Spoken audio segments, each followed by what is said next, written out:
సింహాద్రి గారు చదువుకున్న వ్యక్తి కాబట్టి.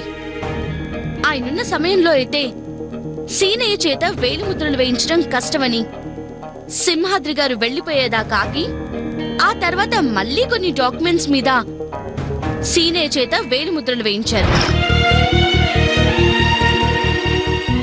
ఇవాళ గనక నీ భార్య కోర్టుకు వచ్చి వాదించకపోతే మీ అమ్మగారి గౌరవం ఏమయ్యేది? చదువు రాని వాళ్ళని ఈ రకంగా మోసం చేయడం లీగల్ గా తప్పవుతుంది.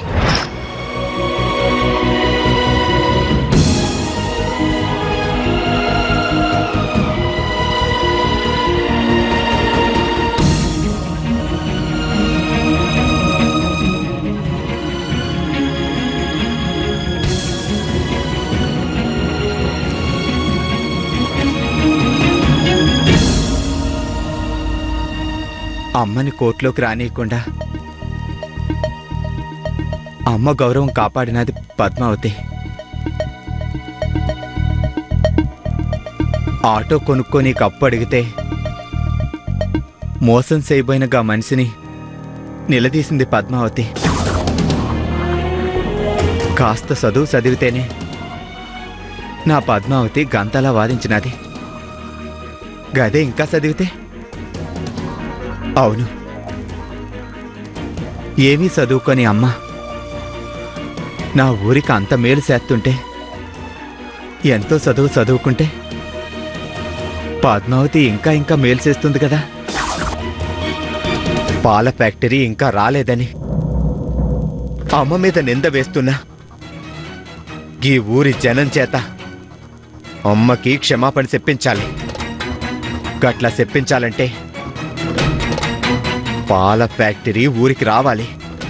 అవును,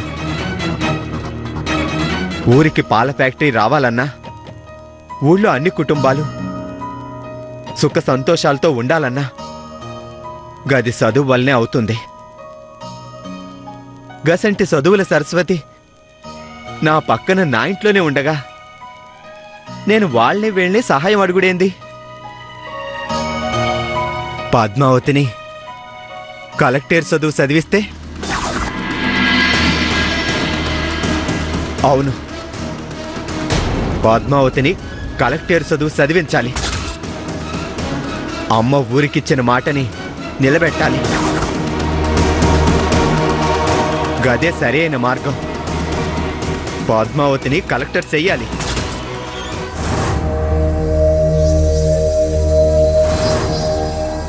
అవు, పద్మావతిని చదివించాలి. దాన్ని కలెక్టర్ చెయ్యాలి. నువ్వు కలెక్టర్ అవుతున్నావు, నేను నిన్ను చదివిస్తా. మా ఊరు బాగుపడుతుంది.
అయ్యా, ఇక్కడ చదువు చెప్పేటోళ్ళు ఎక్కడుంటారయ్యా? కింద ఫ్లోర్లో ఉంటారు, చూడండి. మంచిదయ్యా.